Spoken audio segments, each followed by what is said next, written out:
ഞാൻ ശരിക്കും ആക്സിഡൻറ്റ് കഴിഞ്ഞപ്പോൾ ഒരു വട്ടപൂജ്യത്തിൽ നിൽക്കുമായിരുന്നു. എനിക്കൊരു പാർട്ട്ണർ ഉണ്ടായിരുന്നു. ഞാൻ ഫസ്റ്റ് കണ്ടുവന്നപ്പോൾ വിളിച്ചത് ആ ഒരു പേഴ്സണെയാണ്. വന്നില്ല.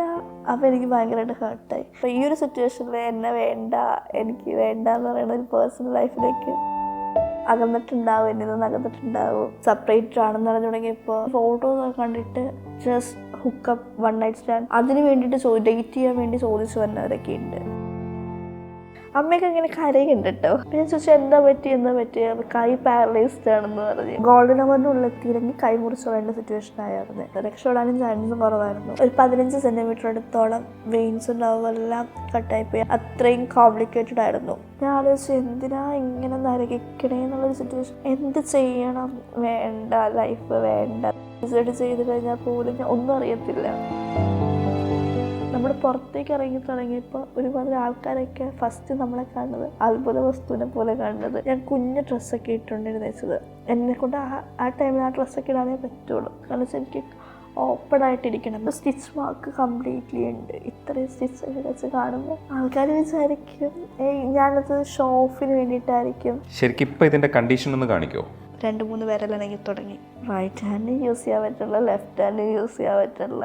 എന്തിനും നമുക്ക് ഇത്. ആക്ച്വലി എന്ത് സംഭവിച്ചു? ബൈക്കും ടാങ്കർ ലോറിയും തമ്മിൽ ഇടിച്ചായിരുന്നു ചെറുതായിട്ട്. എനിക്ക് ഓർമ്മയില്ല, 4 ദിവസത്തെ സംഭവം ഒന്നും ഓർമ്മയില്ല. കണ്ണുറക്കുമ്പോൾ ഹോസ്പിറ്റലിലായിരുന്നു. ആ ഒരു പേഴ്സൺ എൻ്റെ കൂടെ ഉണ്ടെന്നൊക്കെ പറഞ്ഞ് കുറേ ഫ്രണ്ട്സിനൊക്കെ വെറുപ്പിച്ച് ഞാൻ തോറ്റുപോയില്ലേ എല്ലാവരുടെയും മുമ്പില്. എടുത്തൊരു തീരുമാനമാണെങ്കിൽ വീട്ടുകാരെ വേദനിപ്പിച്ചിട്ടാണെങ്കിൽ ഞാൻ വേസ്റ്റ് ആയില്ലേ, ലൈഫ് തന്നെ വേസ്റ്റ് ആയില്ലേ. നമുക്ക് കൂടെ ഉണ്ടായ ആളും പോയി, എവിടെ തുടങ്ങണമെന്ന് അറിയാൻ പാടാത്തൊരു സിറ്റുവേഷൻ. ലൈക്ക് വട്ടപൂജ്യത്തിന് വന്നതെന്ന്. വലത് കൈ നഷ്ടപ്പെട്ടിട്ടും എഡിറ്റിംഗ് ഉപേക്ഷിക്കാൻ തയ്യാറാകാത്ത സർവൈവർ ആയിട്ടുള്ള ജോബ്ന ജോസഫാണ് നമുക്കിപ്പോൾ ഉള്ളത്. നമസ്കാരം. ഹായ്. ശരിക്കും ഈ കൈയുടെ ആക്സിഡന്റ് സംഭവിച്ചതിന് ശേഷവും എഡിറ്റിംഗ് തുടരുന്നുണ്ട്. അത് അത്ര എളുപ്പമുള്ള ജോലിയല്ല ഒരു കൈ കൊണ്ട് ചെയ്യാന്ന് പറയുന്നത്. അല്ല, ബട്ട് പ്രാക്ടീസായി. വേറെ ഒന്നും ചെയ്യാൻ പറ്റത്തില്ലല്ലോ. എനിക്ക് റൈറ്റ് ഹാൻഡ് എന്ന പോലെ ലെഫ്റ്റ് ഹാൻഡും എനിക്ക് ആക്സിഡന്റിന് ശേഷം പ്രശ്നം ഉണ്ടായിരുന്നു. എല്ലൊടിഞ്ഞു പോയിരുന്നു തമ്പിൻ്റെ. അപ്പോൾ അതൊക്കെ കമ്പിയിട്ട് റെഡിയാക്കി എടുത്ത്. അപ്പോൾ ഫസ്റ്റ് എൻ്റെ മൗസ് പിടിച്ച് ട്രയൽ വർക്ക് പോലെ ചെയ്തെടുത്ത്. പിന്നെ ആദ്യമൊക്കെ സ്ലോ ആയിട്ടൊക്കെ ആയിരുന്നു ചെയ്തത്. പിന്നെ മേക്ക് ചെയ്ത് എടുത്ത്. അല്ല, ആ ജോലി തന്നെ തുടരാമെന്ന് തീരുമാനിക്കുന്നത്? എനിക്ക് ഭയങ്കര ഇഷ്ടമാണ് എഡിറ്റ് ചെയ്യാൻ.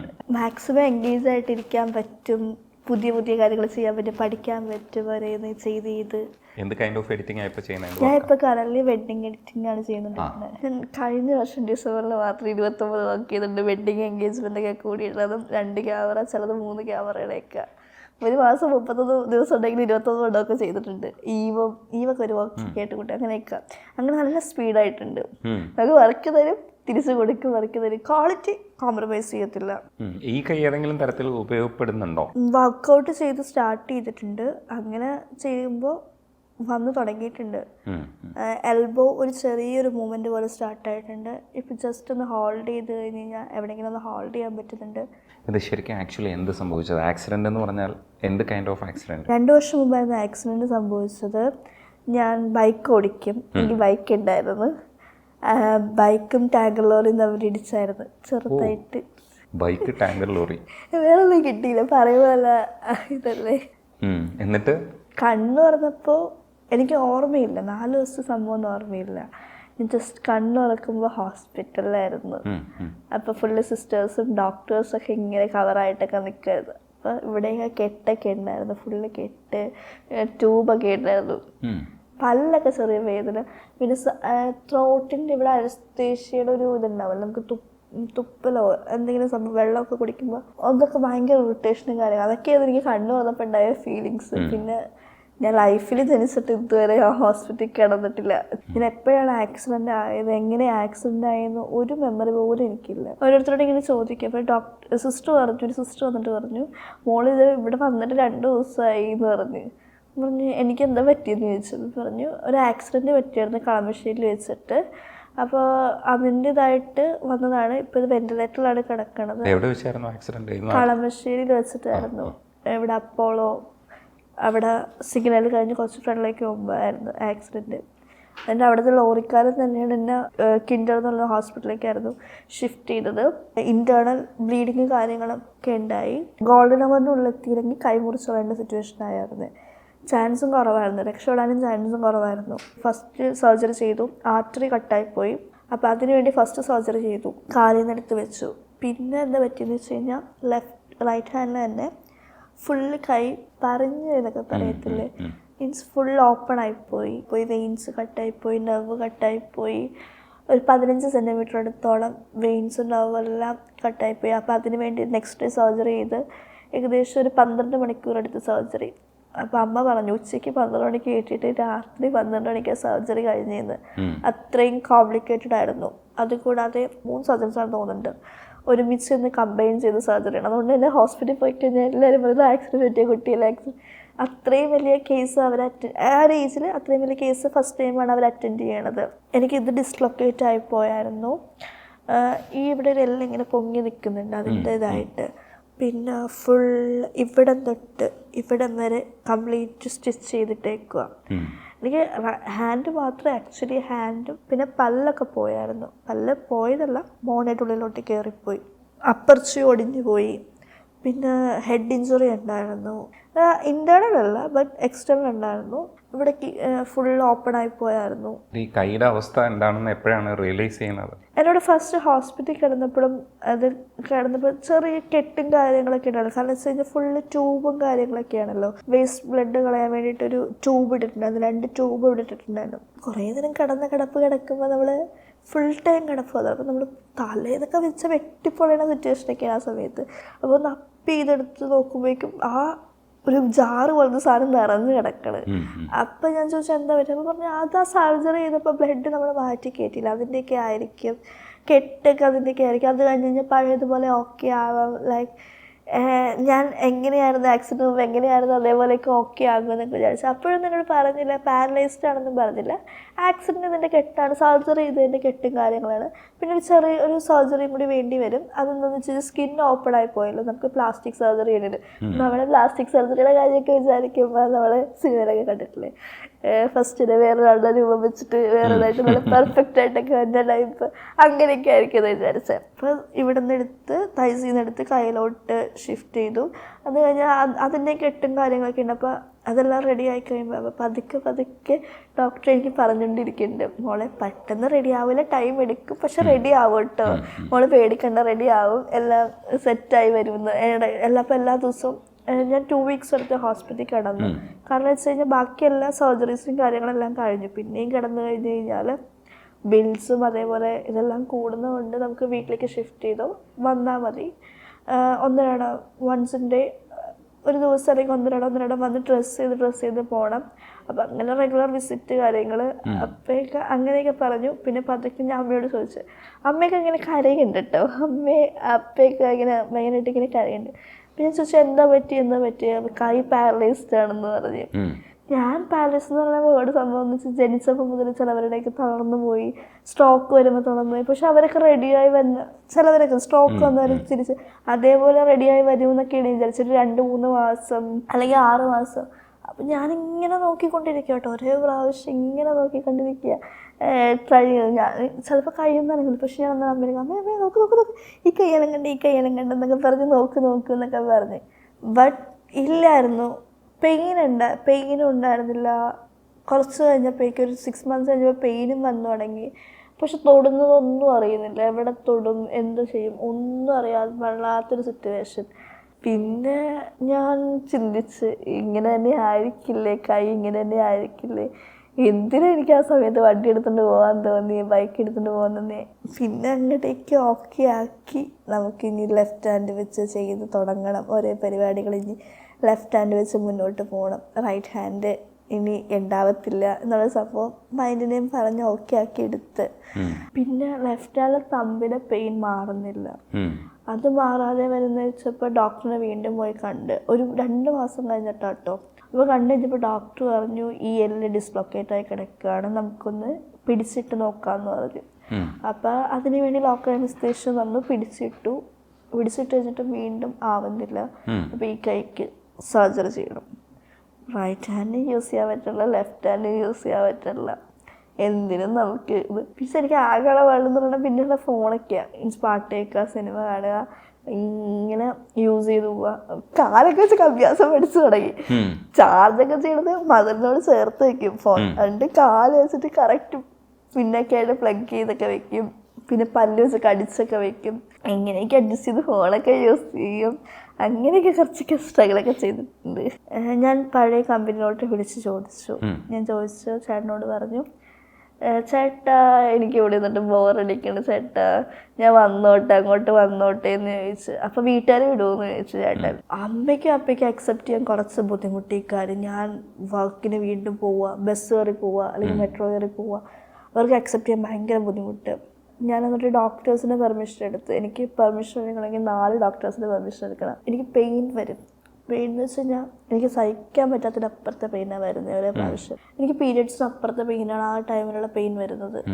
ആ ഒരു പെയിനിൻ്റെ ഇതിന് ട്രീറ്റ്മെൻറ്റ് എടുക്കും. അപ്പോൾ ഡോക്ടർ പറഞ്ഞ് എല്ലാം മൈൻഡിൻ്റെയാണ്, വിൽ പവർ ആ ഒരു മൈൻഡ് കൊണ്ടുവന്നാൽ മതി എന്ന് പറഞ്ഞ്. അപ്പോൾ ഞാൻ ഡോക്ടറിൻ്റെ പെർമിഷൻ എടുത്തു. പിന്നെ ഫിസിയോതെറാപ്പിസ്റ്റിൻ്റെ പെർമിഷൻ എടുത്തു. ഞാൻ ഡെയിലി വന്നോളാം, ബട്ട് എനിക്ക് പോകണം. പിന്നെ ഞാൻ ഇതെല്ലാം അതിൻ്റെ പെർമിഷൻ എടുത്ത് അമ്മയായിട്ടൊക്കെ സംസാരിച്ചു. അമ്മയ്ക്കും അപ്പയ്ക്കൊക്കെ പറഞ്ഞു, അവൾ പോട്ടെ, ലൈക്ക് ഇരുന്നിട്ട് എന്തിനാ വെറുതെ നെഗറ്റീവ് അടിക്കത്തേ ഉള്ളൂ, പോട്ടെ, വർക്ക് ചെയ്തോട്ടെ എന്നൊക്കെ പറഞ്ഞ് വീണ്ടും ഞാൻ ചേട്ടനോട്, ചേട്ടൻ വീട്ടുകാരെ സംഭവിച്ചു വിളിച്ചു. അപ്പോൾ ചേട്ടൻ പറഞ്ഞു, വന്നോ കുഴപ്പമില്ല ചേട്ടാ, ആദ്യത്തെ കുറച്ച് നാൾ ബുദ്ധിമുട്ടായിരിക്കും. അപ്പോൾ ആദ്യത്തെ കുറച്ച് നാൾ ഞാൻ വെഡ്ഡിങ് കമ്പനി ആയതുകൊണ്ട് തന്നെ നമുക്കിവിടെ എൻഗേജ്മെൻറ്റ്, വെഡ്ഡിങ്, ഈവ്, അപ്പം ഫസ്റ്റ് നമുക്ക് ഈവൊക്കെ പതുക്കെ ചെയ്ത് നോക്കുക, അങ്ങനെ കുറച്ച് ഇതൊക്കെ ഉണ്ടായിരുന്നു. ഞാൻ ചില ദിവസം ഹോസ്പിറ്റലിൽ പോകും, വരുമ്പോഴേക്കും 11 മണി 12 മണിയാകും. അപ്പോൾ ബാക്കിയുള്ളവരെ പോലെ ഒരു പ്രോപ്പർ ടൈമിങ്ങും കാര്യങ്ങളും എനിക്ക് കീപ്പ് ചെയ്യാൻ പറ്റുന്നില്ല. അവർ വിചാരിക്കും തോന്നിയ പോലെ വരിക, മീൻസ് ആ ബിൽഡിങ്ങിൽ ബാക്കി തോന്നിയ പോലെ വരിക ചെയ്യുക. പലരും ചോദിച്ചിട്ടുണ്ട്, ബട്ട് എന്നെ അങ്ങനെയൊക്കെ പ്രൊട്ടക്റ്റ് ചെയ്ത് കൊണ്ടുവന്നിട്ടുണ്ട് ഓഫീസിലുള്ളവർ. അങ്ങനെ കൂടുതൽ എന്നെ എനിക്ക് ചില സമയത്ത് ഫുഡൊന്നും കഴിക്കാൻ പറ്റില്ല ഉച്ചയ്ക്ക്. അപ്പോൾ വാരിയൊക്കെ തന്നിട്ടുണ്ട്. ഇപ്പം എന്താ കൊളീഗ്സ്, ഇപ്പോൾ ആരായാലും ശരി, കുറച്ച് പേരൊക്കെ ഉണ്ട്, പഴയ കുറച്ച് പേരൊക്കെ ഉണ്ട്, അവരെന്നെ കൂടെ നിർത്തിയിട്ടുണ്ട്. ഇപ്പോൾ ചായ കുടിക്കാൻ പോകുമ്പോൾ വിളിക്കും. ചിലപ്പോൾ ഞാൻ കിടന്ന് ഉറങ്ങും, വേദന പെയിൻ കില്ലേഴ്സൊക്കെ എടുത്ത് ഉറങ്ങും. പക്ഷെ എന്നിട്ട് പോലും എന്നെ പ്രൊട്ടക്റ്റ് ചെയ്ത്, വേറെ പ്രോഫിറ്റ് ഓറിയൻറ്റഡ് അങ്ങനെയൊക്കെയുള്ള കമ്പനീസ് ആയിരുന്നെങ്കിൽ ഒരു പക്ഷെ എന്നെ എപ്പോഴേ പറഞ്ഞു വിട്ടായിരുന്നു. നമുക്കൊരു വാല്യൂ തന്ന് ഇവിടം വരെ എത്തിച്ചു. ഞാൻ ശരിക്കും ആക്സിഡൻറ്റ് കഴിഞ്ഞപ്പോൾ ഒരു വട്ടപൂജ്യത്തിൽ നിൽക്കുമായിരുന്നു. എനിക്ക് പേഴ്സണൽ ലൈഫിലും കുറച്ച് പ്രശ്നങ്ങളുണ്ടായിരുന്നു. ആക്സിഡൻറ്റ് മുമ്പ് എനിക്കൊരു പാർട്ട്ണർ ഉണ്ടായിരുന്നു. സെപ്പറേറ്റ് ഓൾറെഡി നിൽക്കുമായിരുന്നു. ആക്സിഡൻറ്റ് കഴിഞ്ഞപ്പോൾ ഒരു പേഴ്സണോട് ഞാൻ ചോദിച്ചു, എനിക്ക് തിരിച്ച് വന്നാൽ കൊള്ളാമെന്നുണ്ട്, അപ്പോൾ നീ വരുമോ എന്ന് ചോദിച്ചു. അപ്പോൾ ആ ഒരു പേഴ്സൺ വന്നില്ല, ഹോസ്പിറ്റലിൽ വന്നില്ല, വീട്ടിലും വന്നില്ല. ലൈക്ക് നമ്മളൊരുമാതിരി ട്രാഷ് ചെയ്ത് ഇട്ടൊരു സിറ്റുവേഷൻ പോലെയായി. ചിലപ്പോൾ അവരുടെ സിറ്റുവേഷൻ ആയിരിക്കും, ഓരോരുത്തർക്കും ഒരേ ടൈപ്പ് അല്ലേ. പക്ഷേ ഇത്രയും വലിയൊരു ആക്സിഡൻറ്റ് സംഭവിക്കുമ്പോൾ കൂടെ നിൽക്കേണ്ടതല്ലേ ശരിക്കും? ഞാൻ ഓൾറെഡി ഞങ്ങൾ ചെറിയ ചെറിയ പടക്കത്തിൻ്റെ പേരിൽ സെപ്പറേറ്റ് ആയിട്ട് നിൽക്കുമായിരുന്നു. വേണ്ട അങ്ങനെയാണ് ഇതാണെന്ന്. പക്ഷേ ആ നിന്നപ്പോഴാണ് എനിക്ക് മനസ്സിലായി, എനിക്ക് ആ ഒരു പേഴ്സണെ വേണമെന്നുള്ള സംഭവം മനസ്സിലായി. ഞാൻ അവനെ വിളിച്ചു, ബട്ട് എന്തോ ചിലപ്പോൾ അവനും അകന്നിട്ടുണ്ടാവും, എന്നിൽ നിന്ന് അകന്നിട്ടുണ്ടാവും. പിന്നെ അത് കഴിഞ്ഞ് 2 weeks കഴിഞ്ഞിട്ടാണ് എനിക്കും 2 weeks ഒരു 1 monthനുള്ളിൽ എനിക്ക് ആക്സിഡൻ്റ് ആയി. ഞാൻ ഫസ്റ്റ് കണ്ണൂരിലിപ്പോൾ വിളിച്ചത് ആ ഒരു പേഴ്സണെയാണ്. വിളിച്ചപ്പോൾ അവൻ വന്നില്ല. അപ്പോൾ എനിക്ക് ഭയങ്കരമായിട്ട് ഹേർട്ടായി.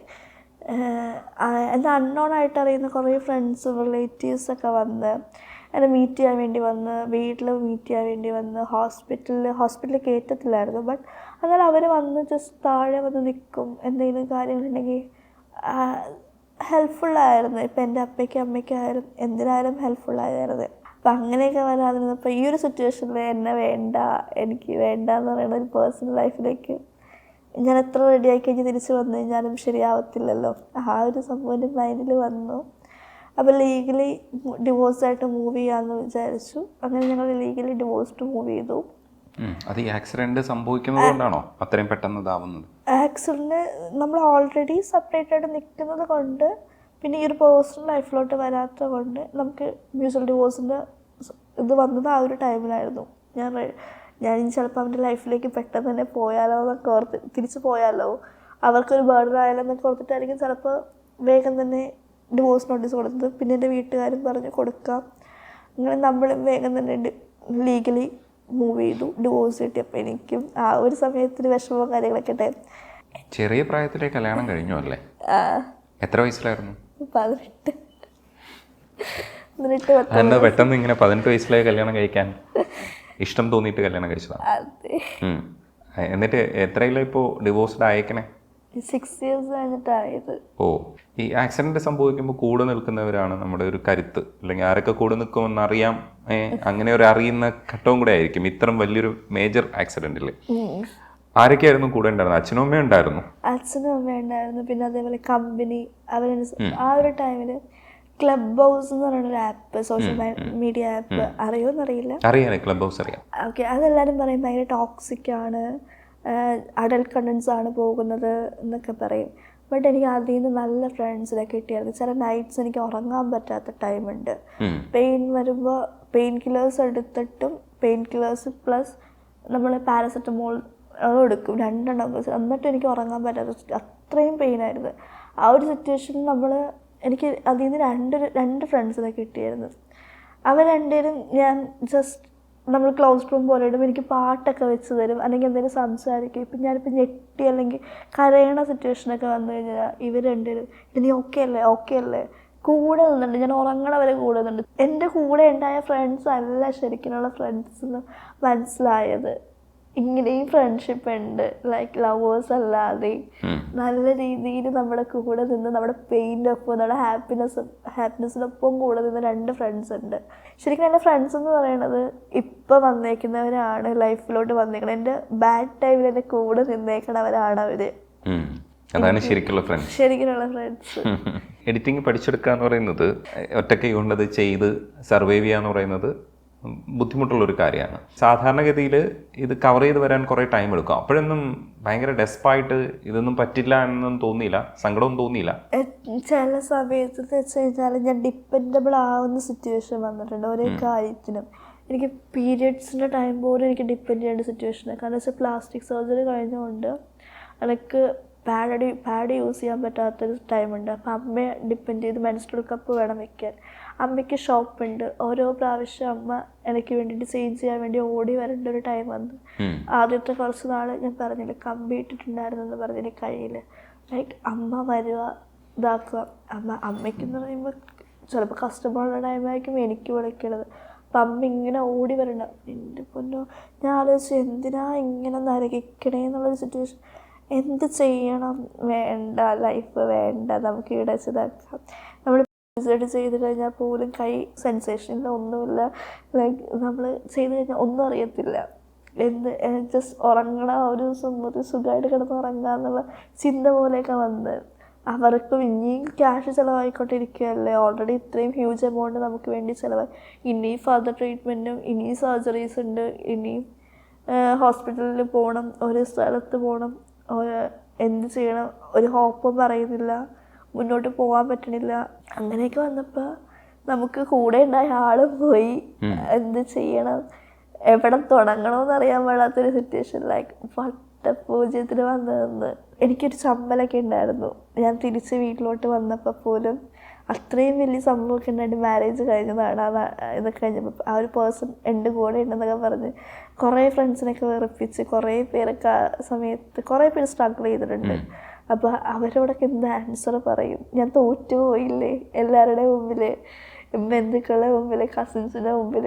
എടുത്തൊരു തീരുമാനമാണെങ്കിൽ വീട്ടുകാരെ വേദനിപ്പിച്ചിട്ടാണെങ്കിൽ ഞാൻ വേസ്റ്റായില്ലേ, ലൈഫ് തന്നെ വേസ്റ്റായില്ലേ, എനിക്ക് താഴെ ഒരാളും കൂടി ഇല്ലേ, ഇനി അവളുടെ കാര്യം കൂടി നോക്കണ്ടേ എന്നുള്ളൊരു സിറ്റുവേഷനും കാര്യങ്ങളൊക്കെ വന്നപ്പോൾ ആദ്യം കുറച്ചുകൂടെ സങ്കടമൊക്കെ അല്ലേ ഉണ്ടാവുള്ളൂ, അവർക്ക് വിഷമവും കാര്യങ്ങളൊക്കെ അല്ലേ ഉണ്ടാവുള്ളൂ.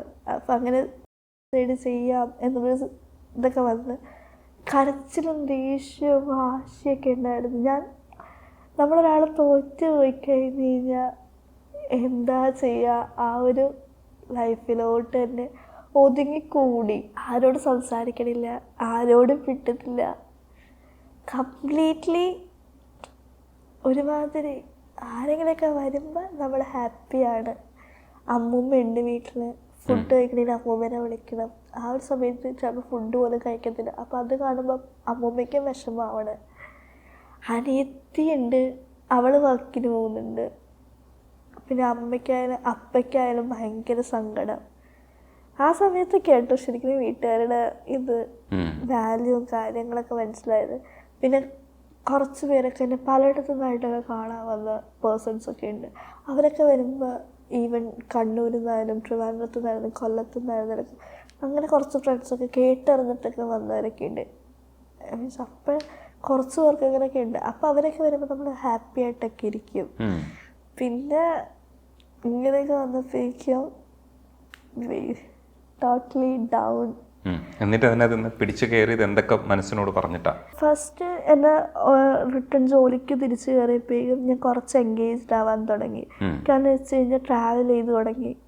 ഇനി ഇത്ര ഡിസ്റ്റൻസ് എങ്കിലും 10 കിലോമീറ്റേഴ്സ് ലൈക്ക് മെട്രോയ്ക്ക് പോകും വരെ അത് കഴിഞ്ഞിട്ട് വാക്ക് ചെയ്യണം, 1 കിലോമീറ്റർ ബാക്കോട്ട് വാക്ക് ചെയ്യണം. അപ്പം ഇത്രയൊക്കെ പതുക്കെ വന്നപ്പോഴേക്കും നമ്മൾ പുറത്തേക്ക് ഇറങ്ങി തുടങ്ങിയപ്പോൾ ഒരുപാട് ആൾക്കാരൊക്കെ ഫസ്റ്റ് നമ്മളെ കാണുന്നത് അത്ഭുത വസ്തുവിനെ പോലെ കാണുന്നത്.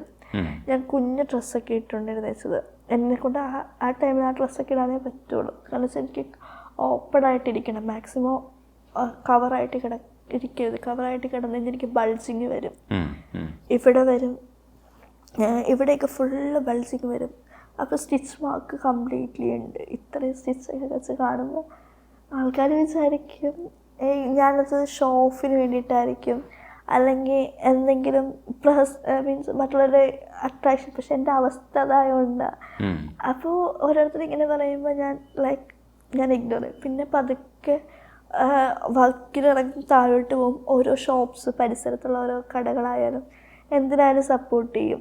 ഇപ്പോൾ ഈവൻ ഇപ്പോൾ ഗേൾസ് ആ ടൈമിൽ ഞാൻ വന്ന ടൈമിൽ എൻ്റെ ഓഫീസിൽ 2 പേരുണ്ടായിരുന്നുള്ളൂ, ഞാനുൾപ്പെടെ. ബട്ട് അവരില്ലാത്ത ടൈമൊക്കെ വരുമ്പോഴേക്കും താഴെ ഒരു പാർലറുണ്ട്, അവിടെ പോയി ഡ്രസ്സ് മാറുന്ന സിറ്റുവേഷൻ. ബ്ലീഡിങ് ഒക്കെ സഡനായിട്ടൊക്കെ വരും. ഈ ഒരു ഉറങ്ങാത്തതുകൊണ്ട് സഡനായിട്ട് ബ്ലീഡിങ്ങും കാര്യങ്ങളൊക്കെ വരുമ്പോഴേക്കും അങ്ങോട്ടേക്ക് പോകും, ഓടിച്ചെന്ന് പാർലറിലേക്കൊക്കെ പോകും. അത്രയും തിരക്കുണ്ടെങ്കിലും അവരെന്നെ ടേക്ക് കെയർ ചെയ്ത് കൊണ്ടുവന്ന് എനിക്ക് വയ്യാത്തല്ലേ എന്നൊക്കെ എനിക്ക് തമാശക്കറി. ബട്ട് അവരിങ്ങനെ ആ ഒരു രീതിയിലേ ട്രീറ്റ് ചെയ്തിട്ടുള്ള. പിന്നെ മൈൻഡിൽ നമുക്ക് വേണ്ട, നമുക്ക് നമ്മൾ മാത്രമേ ഉള്ളൂ എന്നുള്ളൊരു ചിന്ത വന്ന്. കാരണം അപ്പയും അമ്മയും ഉണ്ട്, കൂടെ ഉണ്ട്, ഫാമിലി ഉണ്ട്, ഫ്രണ്ട്സ് ഉണ്ട്. ബട്ട് ഇവർക്ക് എത്ര നാൾ നമ്മളെ ടേക്ക് കെയർ ചെയ്യാൻ പറ്റും? ഏതെങ്കിലും അതിൻ്റെ പാരൻസിനാലും ഒരു പർട്ടിക്കുലർ മൂമെൻ്റ് എത്തിക്കഴിയുമ്പോൾ ഒരു പീക്ക് ഉണ്ടാവും. എല്ലാ മനുഷ്യർക്കും ഒരു പീക്ക് ഉണ്ടാവും. അങ്ങനെ ഒരു പീക്ക് വന്നു കഴിയുമ്പോഴേക്കും നമ്മൾ എക്സ്പെക്റ്റ് ചെയ്യും. നമ്മൾ ഒരു പ്രാവശ്യം എക്സ്പെക്റ്റ് ചെയ്ത് കഴിഞ്ഞാൽ വീണ്ടും കിട്ടും എന്നുള്ള രീതിയിൽ നമ്മൾ എക്സ്പെക്റ്റ് ചെയ്യും. അങ്ങനെ 2-3 പ്രാവശ്യമൊക്കെ നമുക്ക് മറ്റുള്ളവരുടെ നിന്ന് അല്ലെങ്കിൽ ഫാമിലി ഒരു ഫ്രണ്ട്സ് ഒരു കൊളീഗ്സ് ആരുടെയെങ്കിലും നിന്ന് കിട്ടിക്കഴിയുമ്പോൾ നമുക്ക് നെഗറ്റിവിറ്റി, നമുക്ക് സങ്കടം വരും. ഞാൻ വെച്ചാൽ പെട്ടെന്ന് കരയുന്ന ടൈപ്പാണ്. എനിക്ക് ഭയങ്കരമായിട്ട് ഞാൻ ഒരാളായിട്ട് അറ്റാച്ച് ആയി കഴിഞ്ഞാൽ ഭയങ്കര അറ്റാച്ച്മെൻ്റ്. എനിക്ക് പെട്ടെന്ന് മാറും. എനിക്ക് മറ്റുള്ളവരോട് എങ്ങനെ പറഞ്ഞു കഴിഞ്ഞാൽ മുഖത്ത് എങ്ങനെ വരുത്താതിരിക്കാതെ എനിക്ക് അറിയത്തില്ല. പെട്ടെന്ന് കണ്ണീന്നൊക്കെ വെള്ളം വരും, എനിക്ക് അത്രയും പ്രിയപ്പെട്ടവരാണെങ്കിൽ കരച്ചിലൊക്കെ വരും. ഫുള്ള് കരച്ചിലും വീഴ്ചിലും ഒക്കെ ആയിരിക്കും. ഇതൊക്കെ ഞാൻ തന്നെ തിങ്ക് ചെയ്തു. ഞാൻ തന്നെ നിൽക്കണം, സ്ട്രോങ് ആവണം, മുന്നോട്ട് പോകണം. നീ കുറേ പേര് വേണ്ടെന്ന് വെച്ചല്ലോ, അവരുടെയൊക്കെ മുമ്പിൽ ഓക്കെ ആക്കി എടുക്കണം. എനിക്ക് റൈറ്റ് ഹാൻഡ് ഇല്ലെങ്കിൽ ലെഫ്റ്റ് ഹാൻഡ് വെച്ച് മൂവ്മെൻറ്റ് കൊണ്ടുതന്നെ എൻഗേജ്ഡ് ആയിരിക്കണം, വർക്ക് ചെയ്ത് കാണിക്കണം, മുന്നോട്ട് പോയി കാണിക്കണം. തളർന്നിട്ടില്ല, തോറ്റിട്ടില്ല, എല്ലാ രീതിയിലും എല്ലാവരുടെ മുമ്പിൽ അത് കാണിച്ചു കൊടുക്കണം. ഇപ്പോൾ ഇത് ഭയങ്കര ചിരിച്ചുകൊണ്ടാണ് ഇത് പറയുന്നത്, പക്ഷേ ഇത് എത്ര ചിരിച്ചുകൊണ്ട് ചെയ്യാൻ പറ്റുന്ന കാര്യമല്ല. ഒരുപാട് സംഘർഷങ്ങളിലൂടെ പോയിട്ടുണ്ടാവും, മാനസികാവസ്ഥയൊക്കെ തെറ്റിപ്പോകുന്ന രീതിയിലൊക്കെ പോയിട്ടുണ്ടാവും. പക്ഷേ ഇപ്പോൾ വന്ന് നിൽക്കുന്ന ഒരു പോയിന്റ് ഉണ്ടല്ലോ, നമുക്ക് ആരോടെങ്കിലുമൊക്കെ 10 വാക്ക് പറയാം, നിങ്ങൾ ഇങ്ങനെയൊക്കെ ചെയ്തു കഴിഞ്ഞാൽ ഇതേപോലെയൊക്കെ വന്ന് നിൽക്കാം.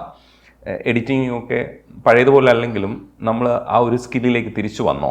പഴയതിനേക്കാളും ബെറ്റർ ആയിട്ടുണ്ട്. അതടിപൊളി. പഴയതിനെന്ന് വെച്ച് കഴിഞ്ഞാൽ എനിക്ക് കുറച്ചും കൂടി ക്രിയേറ്റീവായിട്ട് ചെയ്യാൻ പറ്റി. ഞാൻ കുറേ കാര്യങ്ങൾ പഠിച്ചുകൊണ്ടിരിക്കുന്നത് ഈ ഒരു ടൈമിലാണ്. ഫസ്റ്റ് തിങ് എല്ലാം ഫാസ്റ്റായിട്ട് ചേഞ്ച് ചെയ്യുന്ന ടൈമല്ലേ. പെട്ടെന്നാണ് ഓരോ ട്രെൻഡ്സ് ആയാലും കാര്യങ്ങളായാലും. ഇപ്പോൾ 2 years ബാക്ക് റീൽസൊന്നും അത്ര ട്രെൻഡിങ് ആ ടൈമായിരുന്നു. അതെല്ലാം മാറി. കറണ്ട് ട്രെൻഡ് എന്താണ് അതനുസരിച്ച് എനിക്ക് എഡിറ്റ് ചെയ്ത് തുടങ്ങിയിട്ടുണ്ട്. ഡ്രസ്സിങ് ആയാലും എനിക്ക് നേരത്തെ എന്ന് വെച്ച് കഴിഞ്ഞാൽ എന്തെങ്കിലും ആവട്ടെ എങ്ങനെയെങ്കിലും ആകട്ടെ എന്നുള്ളൊരു ടൈപ്പാണ്. എല്ലാ രീതിയിലും ലൈക്ക് ഞാൻ മൂണായി. എൻ്റെ കൂടെ പഠിച്ച ആരങ്ങൾ പഴയ ഞാനെന്ന് വെച്ചാൽ ഇപ്പോഴത്തെ ഞാനെന്ന് വെച്ച് നോക്കി ഭയങ്കരമായിട്ട് ചേഞ്ച് ആയിട്ടോ, എല്ലാ രീതിയിലും ഭയങ്കരമായിട്ട് ചേഞ്ച്. പക്ഷെ അങ്ങനെയൊക്കെ പറയുമ്പോൾ നമുക്കൊരു ഇതാണ്. ഞാൻ ഫോട്ടോസൊക്കെ എടുക്കുവേ, ഇപ്പം ഫോട്ടോഷൂട്ട് പോലെയല്ല, ബട്ട് എനിക്ക് ഫോട്ടോസൊക്കെ എടുക്കാൻ ഭയങ്കര ഇഷ്ടമാണ്. അപ്പോൾ ബർത്ത്ഡേയുടെ ടൈമിലാണ് ഞാൻ ഫസ്റ്റ് എൻ്റെ മേക്ക് ഓവർ വന്നേക്കുന്നത്. ഒരു ബർത്ത്ഡേ ടൈമിന് ഡ്രസ്സ് ഇട്ടു. ആദ്യമൊക്കെ എനിക്ക് ചമ്മലായിരുന്നു, ലൈക്ക് ഈശ്വര നാട്ടുകാർ എന്ത് പറയും, കസിൻസ് എന്ത് പറയുന്നൊക്കെ ചമ്മലായിരുന്നു. ബട്ട് അതൊക്കെ മാറ്റി ബോൾഡായിട്ട് കുറച്ച് ഫോട്ടോസൊക്കെ എടുത്ത്, ആദ്യമൊക്കെ കുറച്ച് നെഗറ്റീവൊക്കെ ഉണ്ടാവില്ല, പെട്ടെന്നൊരു ലൈക്ക് ഷോക്കായിപ്പോയി, വാ നീ തന്നെയാണോ എന്നൊരു സിറ്റുവേഷൻ പോലെ. ബട്ട് ഇപ്പം പിന്നെ യൂഷ്വലി കണ്ട് നമുക്കൊന്നും പറയാൻ പറ്റാത്ത സിറ്റുവേഷനാണ്. ഇൻസ്റ്റയിലൊക്കെ ഇപ്പോൾ ഈ സർവൈവൽ സ്റ്റോറിയും കൂടെ പോസ്റ്റ് ചെയ്യുന്നുണ്ട്, അതൊരു സന്ദേശവും കൂടെയാണ് അല്ലേ, മറ്റുള്ളവർ മനസ്സിലാക്കട്ടെ എന്നുള്ള അർത്ഥത്തിലാണ്. ഞാൻ അങ്ങനെ ഉദ്ദേശിച്ചല്ല സർവൈവൽ സ്റ്റോറി ഫസ്റ്റ് ഇട്ടത്. ലൈക്ക് എനിക്ക് ഫോട്ടോസ് എടുക്കുന്നത് ഓൾറെഡി ഭയങ്കര ഇഷ്ടമാണ്. അപ്പോൾ ചില സമയത്ത് ചില ഫോട്ടോസിൽ ഞാൻ സ്വിങ്ങിട്ട് ഫോട്ടോസ് പോസ്റ്റ് ചെയ്യും, ചില സമയത്ത് ഫോട്ടോസിൽ സ്വിങ് നല്ല നല്ല ഔട്ട്ഫിറ്റ്സ് ആണെങ്കിലും അല്ലെങ്കിൽ നല്ല നല്ല പോസൊക്കെ ആണെങ്കിലും ഞാൻ കൈയൊക്കെ ഒന്ന് ഊരിയിട്ടിട്ട്, അപ്പോൾ ആൾക്കാർ വിചാരിക്കുക ഇവളുടെ കൈ ശരിയായി. പിന്നെ 2 ആഴ്ച 3 ആഴ്ച വീണ്ടും സ്വിങ് ഇടുമ്പോൾ വിചാരിക്കും ഇവളുടെ കൈ ശരിയായില്ല, ഇവർക്ക് തന്നെയുള്ള സ്ഥിരം പരിപാടി, എവിടെയെങ്കിലും പോയി വീണ്ടും ഇതാക്കിയോ. അപ്പോൾ അറിയാൻ പാടാത്ത കുറേ പേരുണ്ട്. ചിലപ്പോൾ ഞാൻ വെച്ചാൽ എനിക്ക് ആ ഒരു അനുഭവം കിട്ടിയതുകൊണ്ട് ഫ്രണ്ട്സ് പോയതുകൊണ്ട് ഞാൻ ഭയങ്കരമായിട്ട് ഇൻട്രാക്ഷൻ ഭയങ്കര കുറവാണ്. ഓപ്പൺ ആവുന്ന ടൈമിൽ ഭയങ്കരമായിട്ട് എല്ലാവരും നമ്മൾ ചിരിച്ച് കളിച്ചൊക്കെ നിൽക്കുക, അവരുടെ മുമ്പിൽ നമ്മൾ ഹാപ്പി ആയിട്ട് നമ്മൾ ഇതാണ്. പക്ഷേ എനിക്ക് ഇൻട്രാക്ട് ചെയ്യാൻ എന്നോട് ഇങ്ങോട്ട് കോൺടാക്ട് വെക്കില്ല, ഞാൻ അങ്ങോട്ടേക്ക് കോൺടാക്ട് വെക്കത്തില്ല. ഇൻട്രാക്ഷൻ ഭയങ്കര കുറവുള്ള പേഴ്സണാണ്. അങ്ങനെയൊക്കെ വന്നപ്പോഴേക്കും അവർ വിചാരിക്കും ഇതുകൊണ്ടായിരിക്കും. പിന്നെ എന്നെ കോൺടാക്ട് ചെയ്യണമെന്ന് ചിലപ്പോൾ ഞാൻ അങ്ങോട്ട് വിളിക്കണതൊക്കെ 5 മാസം അല്ലെങ്കിൽ 3 മാസമൊക്കെ കഴിഞ്ഞിട്ട് നീ ജീവനോടെ ഉണ്ടല്ലേ, അപ്പോൾ നിൻ്റെ കൈ റെഡി ആയില്ലേ. ഫോട്ടോസിലൊക്കെ ഞാൻ കണ്ടായിരുന്നു, കൈയൊക്കെ വീഡിയോസിലൊക്കെ കണ്ടായിരുന്നു, കൈയൊക്കെ ഓക്കെ ആയിട്ടിരിക്കും. ചിലപ്പോൾ പഴയ ഫോട്ടോസ് അല്ലെങ്കിൽ പുതിയത് അറിയാൻ പാടില്ലാത്ത രീതിയിലൊക്കെ ആയിരിക്കും നമ്മൾ ഫോട്ടോസിലൊക്കെ പോസ്റ്റ് ചെയ്ത് കൊടുക്കണം. ചിലർ കുത്താൻ വേണ്ടിയിട്ട് നമ്മൾ പറയേണ്ട സിറ്റുവേഷനൊക്കെ ഉണ്ടാവും. ഇത്ര വെറുതെ ഷോ ഓഫിന് വേണ്ടി സിമ്പതിക്ക് വേണ്ടി ഇട്ടേക്കണല്ലേ, മറ്റുള്ളവരുടെ സിമ്പതി കിട്ടാൻ. എനിക്ക് അങ്ങനത്തെ ഒരു സാധനമേ എനിക്കിഷ്ടമല്ല. എനിക്ക് ഇങ്ങനെ റെഗുലറായിട്ട് എൻ്റെ കമൻറ്റിലായാലും എൻ്റെ DM-ലായാലും വന്നു നോക്കി കൈക്ക് എന്ത് പറ്റി എന്ന്. അങ്ങനെ ഒരു സിറ്റുവേഷൻ വന്നപ്പോൾ ഞാൻ രണ്ടും കൽപ്പിച്ച് ഒരു റീലിട്ടു, ഇതേപോലെയാണ് കൈക്ക് സംഭവിച്ചത്. ഞാൻ ഫോട്ടോസ് ആഡ് ചെയ്തത് നാളെ ഒരു സമയത്ത് ആരെങ്കിലും ചോദിക്കാതിരിക്കാൻ വേണ്ടിയിട്ടാണ് ആക്സിഡൻറ്റ് ടൈമിലുള്ള ഫോട്ടോസൊക്കെ കൂടി പോസ്റ്റ് ചെയ്തത്.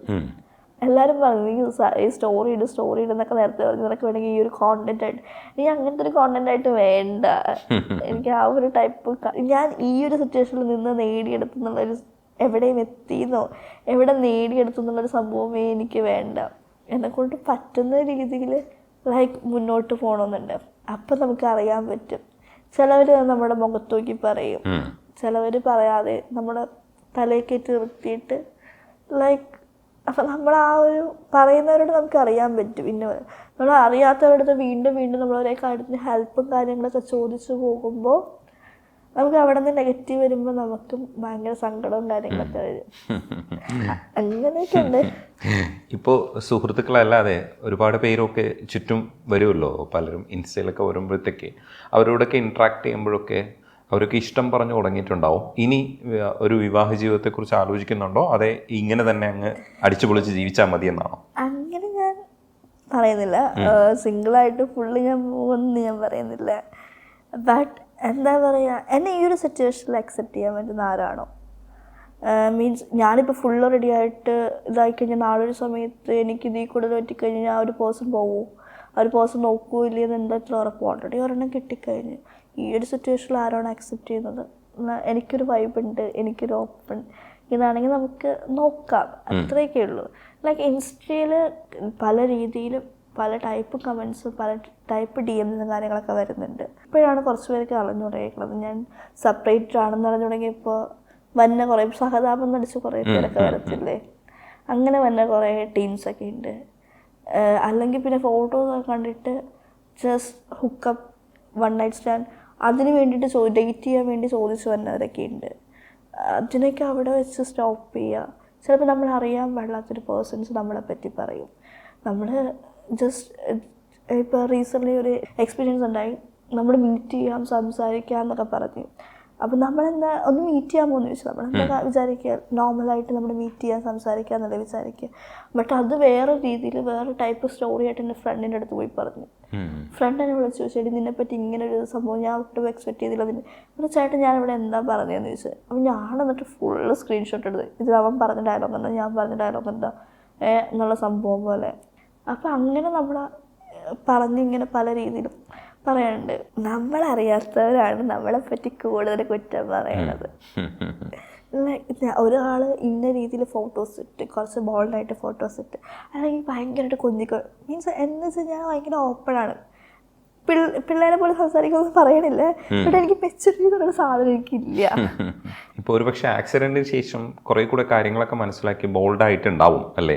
ആയിട്ടുണ്ടോന്ന് വെച്ച് കഴിഞ്ഞാൽ ആയിട്ടുണ്ട്. ബട്ട് എനിക്ക് ആ മെച്ചൂരിറ്റി ബോൾഡ്നെസ് എൻ്റെ ക്യാരക്ടറിന് ചേരത്തില്ല. ഞാൻ ബോൾഡെന്ന് വെച്ച് കഴിഞ്ഞാലല്ലേ, എന്നെ കൊണ്ട് പറ്റാത്തൊരു കാര്യമാണ്. എൻ്റെ ഒരു കൊളീഗ് പറഞ്ഞിട്ടുണ്ട്, നിന്നെ കൊണ്ട് പറ്റാത്ത കാര്യം നീ വെറുതെ ഉണ്ടാക്കണ്ട, കോമഡി ഫീസാ. ഞാൻ പിന്നെ വേറൊരോട് സംസാരിക്കത്തില്ല. ലൈക്ക് ഒരു വർക്ക് ചെയ്യും പോകും, ലൈക്ക് അങ്ങനെ എനിക്ക് അങ്ങനെയൊക്കെ ഇതാണ്. പഠിക്കാനുണ്ട്, പക്ഷെ കാര്യങ്ങളൊക്കെ എനിക്കറിയാം ഇത് ഗുഡാണ്, ഇത് ഇങ്ങനെ ആകുമെന്നുള്ള മൈൻഡ് എൻ്റെ മൈൻഡിലുണ്ട്. അതനുസരിച്ച് ഞാൻ നിൽക്കുന്നുണ്ട്. കേട്ടോ, ഓവർ ബോൾഡ്നെസ് കാര്യങ്ങളൊക്കെ വന്നു കഴിഞ്ഞാൽ ഞാനല്ലാതെ ആയി പോകും. നെക്സ്റ്റ് പ്ലാൻസ് എന്താ? ഫസ്റ്റ് എനിക്ക് എൻ്റെ എഡ്യൂക്കേഷൻ ഒന്ന് കംപ്ലീറ്റ് ചെയ്യണം. കാരണം വെച്ച് കഴിഞ്ഞാൽ ഞാൻ വർക്കിൻ്റെ കൂടെ ഡിഗ്രി ചെയ്തുകൊണ്ടിരിക്കുകയായിരുന്നു. ആ സമയത്തായിരുന്നു പ്രൈവറ്റായിട്ടാണ് ചെയ്തുകൊണ്ടിരുന്നത്. അപ്പോൾ 3 years കൂടുമ്പോൾ ഫസ്റ്റ് നമ്മൾ സെക്കൻഡ് ഇയർ ആകുമ്പോഴാണല്ലോ ഫസ്റ്റ് ഇയറിൻ്റെ എക്സാം വരുന്നത്. അപ്പോൾ ഞാൻ തേർഡ് ഇയർ ആയപ്പോൾ എൻ്റെ സെക്കൻഡ് ഇയറിൻ്റെ എക്സാം ആയിരുന്നു വന്നേച്ചത്. അതിൻ്റെ എഡ്യൂക്കേഷൻ ഒന്ന് കംപ്ലീറ്റ് ചെയ്യണം.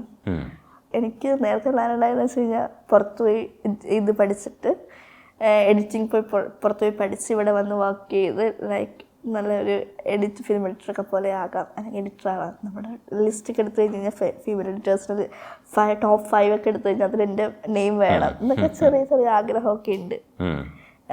ആരുടെയെങ്കിലും കീഴിൽ നല്ല എക്സ്പീരിയൻസ് എനിക്ക് വർക്കും ചെയ്യണം. പക്ഷേ മാക്സിമം ഈ ഒരു ഫീൽഡിൻ്റെ എക്സ്പീരിയൻസ് എങ്ങനെയാണ്. ഞാൻ എഡിറ്റിംഗ് എവിടെയും പഠിച്ചതല്ല. ഫസ്റ്റ് തിങ് എനിക്കൊരു ആശാൻ മീൻസ് എൻ്റെ പാർട്ട്ണർ ഉണ്ടായിരുന്നു. അപ്പം ഞാൻ അവൻ്റെ കൂടെ അവൻ വർക്ക് ചെയ്ത നേരത്തൊരു കമ്പനിയിൽ പോയപ്പോൾ അവരെല്ലാവരും എഡിറ്റ് ചെയ്യണ്. അപ്പോൾ എഡിറ്റ് ചെയ്തപ്പോൾ എനിക്കൊരു ഇഷ്ടം കൊണ്ട് ഞാൻ ചോദിച്ചു, എനിക്കതൊന്ന് പറഞ്ഞു തരുമെന്ന് ചോദിച്ചു. അങ്ങനെ ഒരാശാൻ എനിക്ക് പറഞ്ഞു തന്നു. പുള്ളി പറഞ്ഞു, എടി ഇതേപോലെ കാര്യങ്ങൾ ഇവിടെ ഇങ്ങനെ ട്രാക്ക് ചെയ്തിടണം, IOW ഇത്രയുള്ള സംഭവം.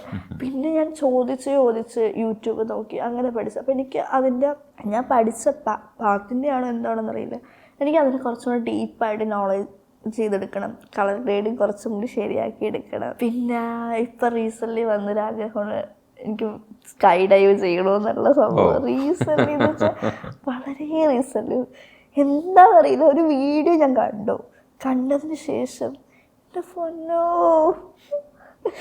ലൈക്ക് എനിക്ക് ചെയ്യണം മീൻസ് ഞാൻ അതിന് വേണ്ടിയിട്ട് ചില ദിവസങ്ങളൊക്കെ നൈറ്റൊക്കെ രാവിലെ കിട്ടിയിട്ടൊക്കെ സ്വപ്നം കണ്ടിട്ട് ചാടാൻ പോണ പോലെയൊക്കെ സ്വപ്നങ്ങൾ. എനിക്ക് ആ സംഭവം ചെയ്യണമെന്ന് ഭയങ്കര ആഗ്രഹമുണ്ട്. പിന്നെ ട്രാവൽ ചെയ്യണം.